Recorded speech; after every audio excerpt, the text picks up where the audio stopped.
Hello you lot, and welcome to the first Hyrule Warriors character breakdown. I've spent a decent amount of time with the game now, about 84 hours in 2 weeks, don't judge me. So I think I'm finally capable of providing hints and tips for each character to help anyone who's struggling with the game's harder content. And believe me, it gets harder. So without further ado, let's get started. It wouldn't be a Zelda game without Link now, would it? And sure enough, here he is, ready to hack, slash, burn, smash and bait his way through another adventure. Link is the first character available to you in Hyrule Warriors and is the perfect character to learn the game with. There's not much else to say without delving deeper into his whopping 6 separate weapons, so first up is the Hylian sword. This weapon type includes the Knight Sword, White Sword and Magic Sword, as well as the 8-bit sword. Yeah. Throwbacks to the NES aside, the Knight Sword is unlocked by default at the start of the game. The White Sword is unlocked in Scenario 10 of Legend Mode, and the Magical Sword is found in the square C2 in Adventure Mode. Just search here with the Power Bracelet to unlock it as an A rank reward for the mission. This weapon is the most straightforward of all of his weapons and should come naturally to anyone who's played a Legend of Zelda or a Super Smash Bros. Game. Now that's not to say that there's no strategy or finesse to this weapon, so here's my take on the good old sword and shield. The Hylian Sword C1 is Link's trademark spin attack, which can be held whilst running around the battlefield and is a fantastic way of dealing area of effect or AoE damage to clear out keeps, and although I've always felt it's been outshined by some of his other tools, your mileage may vary. C2 with the Hylian Sword fulfills Link's need to break enemy officers' weak points, lifting them into the air where they are unable to recover, although you may need to catch up back up to them to trigger the weak point break.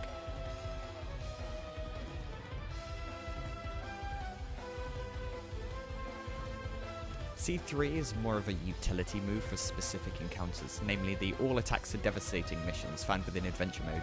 I mean, look at that. That's just unfair. C4 is a slightly less useful C1 in my experience, but it's probably Link's best tool against giant bosses. Not that he really has many. C5 is, without a doubt, my favourite tool for Link. It's just a little on the slow side, but the range of the move is amazing, the damage is high, and most importantly, you keep moving. No more stuck being a sitting duck whilst a Poe eats your face. Get out of here. Oh, what's that? You're trying to do something? Nope. Bye. As an add-on to this weapon set, completing Scenario 11 in Legend Mode will unlock the Master Sword, Link's 5th weapon. The Master Sword is almost identical to the Hylian Swords, the main differences being the range on the C1 and C4, as well as the damage on C5, and of course the shockwaves certain moves will produce when you're on full health. This makes C3 shoot 3 shockwaves instead of 1, which is even better on all attacks are devastating missions, and the aerial slashes after C2 and C4 will also produce these shockwaves. Moving on to Link's second weapon, the Magic Rod. This includes the Fire Rod, Prism Rod, and the Magical Rod. Just look at that thing, it's so fucking majestic. The Fire Rod will be given to you at the end of Scenario 2 of Legend Mode. The Prism Rod must be unlocked in E7 of Adventure Modes, just use a candle here, and the Magic Rod can be revealed as a reward by using a candle in F2 here.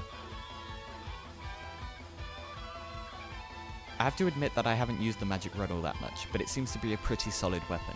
Its special attack is pretty good at crowd control, as is its C3. C2 is good at breaking enemy officer weak points, although I've never struggled breaking weak points with the regular combo either. C1, C4 and C5 aren't all that, but they do have an added bonus of looking sick as shit. Look at that fiery bagpipe, and that's a dragon or some shit, so cool. The Fire Rod sucks at attacking giant bosses' weak points though, so just use whatever comes naturally to you during that. Up next is, right, okay. This is less of a different weapon and more like an entirely new character. The Great Fairy includes the Great Fountain Fairy, found in Square H1 in Adventure Mode, use an ice arrow card here.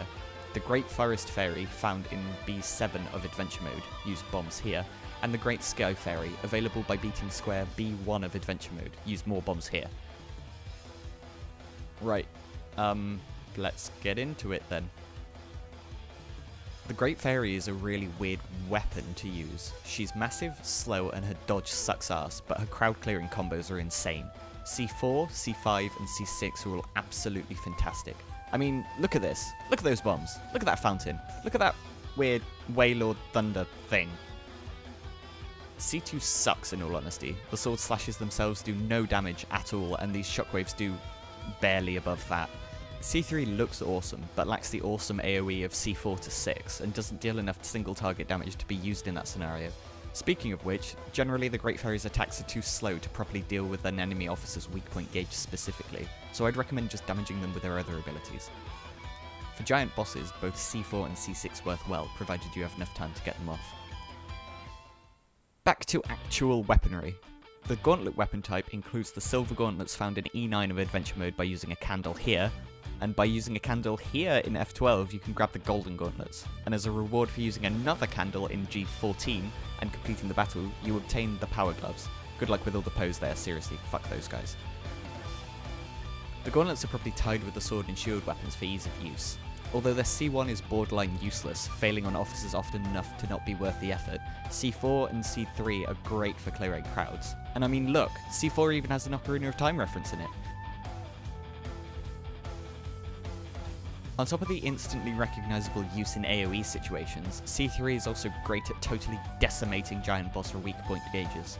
C2 and C5 aren't utter trash either, although they're situational, they still pack a punch when used correctly.